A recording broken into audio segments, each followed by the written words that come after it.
Hey, welcome back to our series on what to expect when buying a house. In this video, we're going to talk about what you can expect when buying a house and doing your home inspection. The last video was on earnest money, and I was wearing a different outfit because I recorded that some time ago, and well, there was no reason to record a new video. Hi, I'm Heather Wright with Remax Concepts. I sell real estate in the Greater Des Moines area, and this video is all about your home inspection. So what can you expect in the home inspection? Well, once you're under contract, I will send you a next steps email, which will include some home inspectors that I've worked with, and I think they're good and reputable, and they offer a decent rate for their home inspection. They have good guarantees, and they offer different services, but in general, good quality home inspectors. So you're welcome to use whomever you want, but you'll call and you'll schedule your home inspection to be done within the set period of time that we negotiated while we were making the offer. Now, depending on the home that you're purchasing, you may just want to have a standard home inspection where the inspector will come in and they'll look at everything. They'll look at the roof and tell you approximately how much life is left. They'll be able to spot any problems with the shingles or boots, things, vents that are on the roof that I certainly am not getting up there to look at. So it's good to have those eyes. They'll look in the attic and see if there's any problems there. They will check electrical outlets to ensure that they're working and if they're grounded. And if there's any problems along the way, they usually have some good tips and tricks on what to do, because sometimes not every problem requires us to fight with the seller to have it repaired. So some of the things that the home inspector is going to identify is just normal maintenance. And so it's something for you to be aware of with that particular home. They're going to test appliances. In most cases, they don't always check the washer and dryer to ensure that those are working, because it's not really considered real estate because it's a washer and dryer, that's personal property. But they usually check the microwave and the stove if they're built into the house. They will check the furnace, the air conditioner, make sure that they're functioning the way that you would intend. They can open up the panel on the furnace and see if it has, I don't know, see if all the guts of the furnace are right, or if it has like a cracked thing in there. There's a thing that commonly gets cracked, and that's bad when that happens. And so we would want to ask the seller to address things in that case. A lot of times the HVAC, which is your furnace and air conditioner, is just dirty.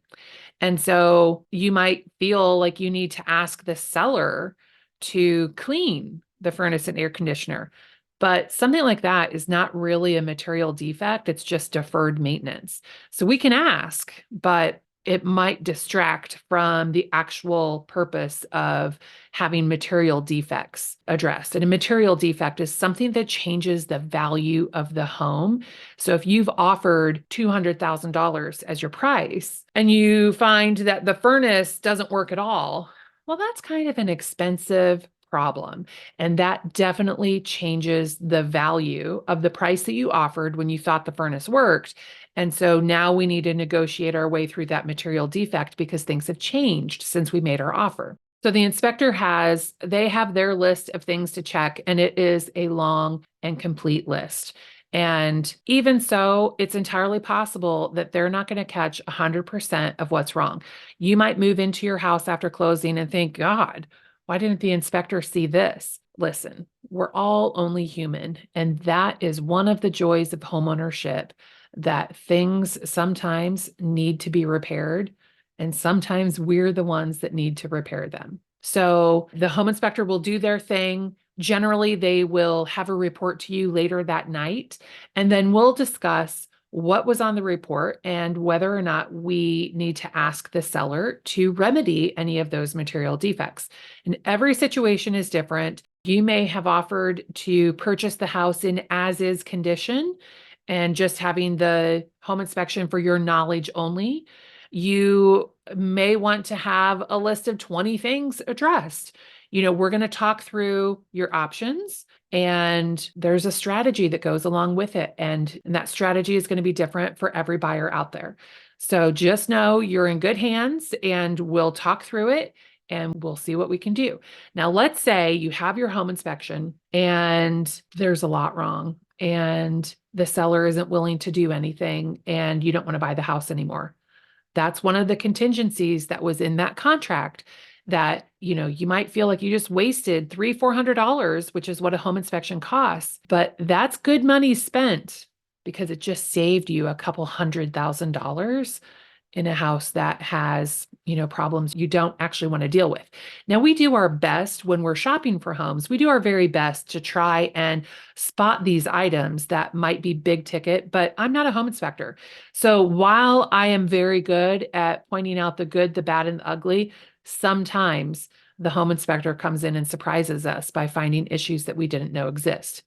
Now, we always want to try and negotiate those with the seller, even if you offered to purchase the house in as-is condition, because the seller probably would prefer to negotiate with us instead of starting over with another buyer. So the contract that we signed when you made your offer, that's going to outline the rules of how the home inspection process is going to work depending on the options that you selected.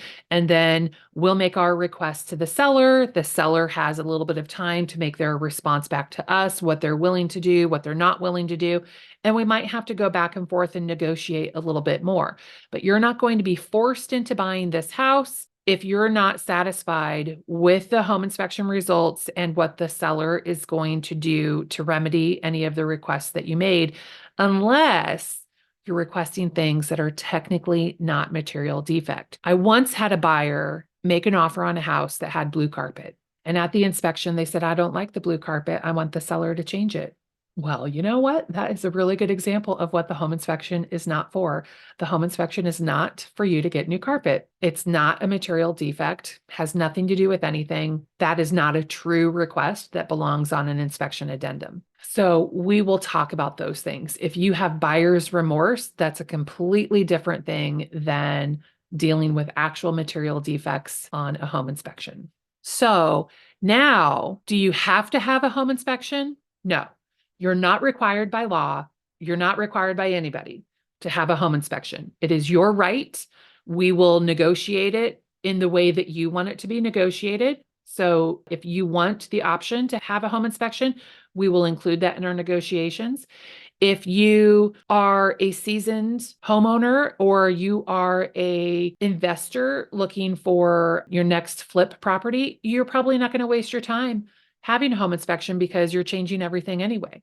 If you're a first-time home buyer and that makes you pretty nervous not having a home inspection, then ask for a home inspection. I do have another video on my channel talking about whether or not you'll need to waive your home inspection. That is a specific problem in a specific market. So if you are finding yourself competing with other buyers, like many buyers, if you're up against 7 to 10 plus buyers on every house that you try to write an offer on, and you're only losing on the home inspection, then that might be something that we want to talk about. And not necessarily for me to encourage you to not have a home inspection, but rather, how can we eliminate that obstacle? Maybe you need to have your home inspection like before we write the offer, which is a subject for another day and not necessarily the best solution to that problem. My point with saying all of this is that there are lots of ways to solve lots of different problems. That's just one example. If you want to have a home inspection, we will negotiate it for you to have that. I encourage all buyers to do a home inspection unless you, for some reason, have the confidence that you don't need a home inspection, and I support that as well. So one other thing to note about the home inspection is that this is money that you're going to be spending out of pocket. This doesn't come out of your closing costs. You're going to pay the home inspector directly. And there might be even more than the home inspector. You might decide if you're buying a house in Beaverdale, for example, you might decide that you want to do a sewer inspection because those sewers are older and it would be really nice to know if there was a problem in the sewer because that can get to be pretty expensive.